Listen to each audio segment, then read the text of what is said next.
Apparemment, faire des bisous à ses collègues stars, tout le monde n'y a pas droit. Salut tout le monde, c'est Xavier, bienvenue sur Watch Mojo Français. Aujourd'hui on se retrouve pour le top 10 des acteurs qui ont refusé un baiser à l'écran. Pour cette liste, on va s'intéresser aux fois où un acteur aurait hésité ou carrément refusé d'embrasser un autre acteur pour un film.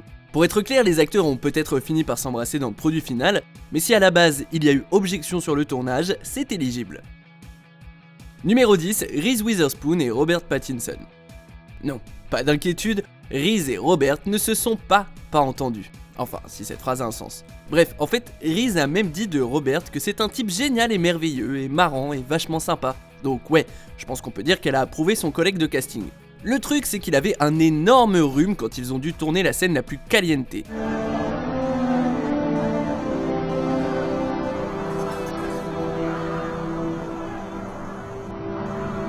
Donc Reese, et ça se comprend, ne voulait pas s'approcher de ses lèvres. Elle a dit à In Touch que Robert avait, je cite, le rhume le plus affreux qu'elle avait jamais vu chez un de ses collègues d'affiche avec qui elle partageait une scène d'amour. Finalement, cela dit, Reese a pris sur elle. C'est un peu la même histoire qu'il y a eu pour Thandie Newton sur le tournage de Rock'n'Rolla. Mais contrairement à Reese, elle a priori refusé d'embrasser la costard malade Gerard Butler, alors ils ont dû faire autrement. Numéro 9, Shailene Woodley et Miles Taylor. Sur le tournage de The Spectacular Now, Woodley et Taylor piégeaient l'autre en mangeant ou en buvant des choses douteuses. Oh my god. Yeah. Ew. Yeah, I know. Whoa. I know. Taylor a dit à Vulture qu'ils mettaient des trucs dans leur bouche histoire de faire du mal à l'autre. Pour Taylor, ça pouvait être boire du Gatorade et manger de la réglisse juste avant une scène de baiser. Pour Woodley, c'était ce goinfré d'assaisonnement chinois qui avait apparemment le goût de poussière, ou, comme le dit si poétiquement Taylor, de merde. Comme vous l'imaginez, ça a enlevé un peu de passion des scènes de baiser. Okay. Really? Yeah, I'm good. Okay. Et on dit qu'Hollywood est glamour. Enfin bon, il semblerait que c'était fait dans un bon esprit. Numéro 8, Luke Grimes et Nelsan Ellis. Grimes et Ellis sont tous les deux apparus dans True Blood.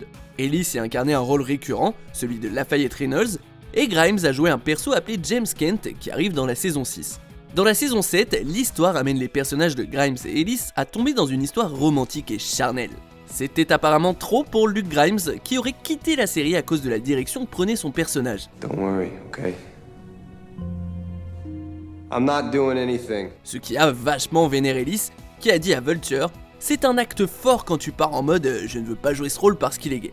On dit que HBO, les acteurs et ou les auteurs ont aussi pété un câble sur la décision de Grimes, qui a fini par être remplacé par Nathan Parsons. Numéro 7, Janet Jackson et Tupac. Cette histoire est un peu compliquée. La légende hollywoodienne dit que Janet Jackson a refusé d'embrasser Tupac sur le plateau de Poetic Justice avant qu'il ne fasse un test de dépistage du sida. Pour ceux qui ne le savent pas, Tupac avait une réputation de gros tombeur. What do you want from me? Think you kinda fly. Shit.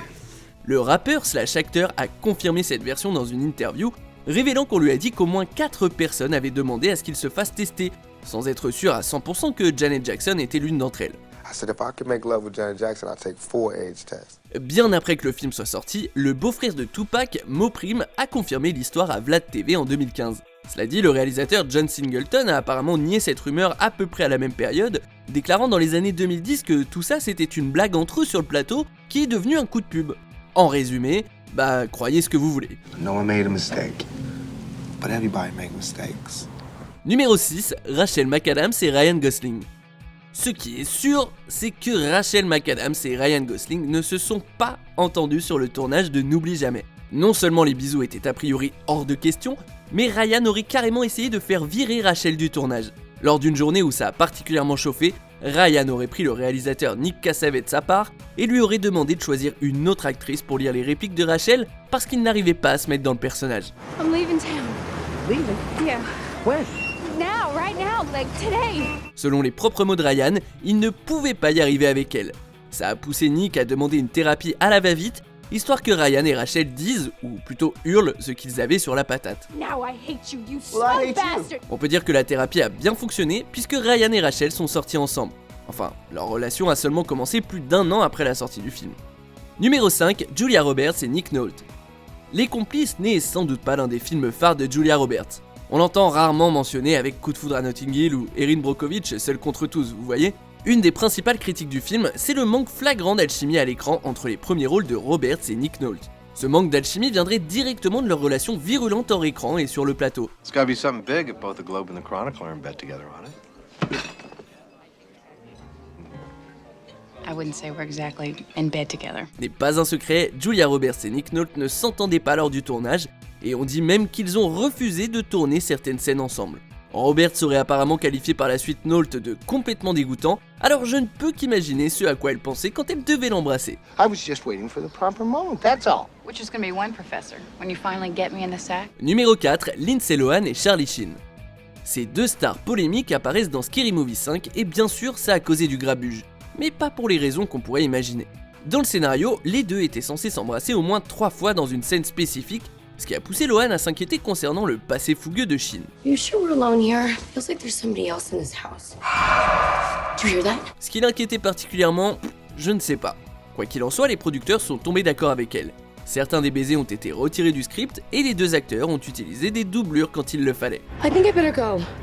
Donc au final, les lèvres de Lindsay et Charlie ne se sont jamais touchées.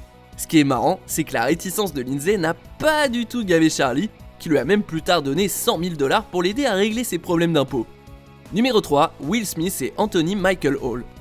En 1993, Will Smith s'est fait la main dans une comédie dramatique du nom de 6 degrés de séparation. Il y joue un arnaqueur homosexuel appelé Paul, et une scène en particulier prévoyait que Will embrasse avec passion Anthony Michael Hall à l'écran. Will Smith a exprimé une forte hésitation et a finalement refusé de filmer cette séquence. En conséquence, le réalisateur frustré Fred Schepisi a dû faire appel à un remplaçant.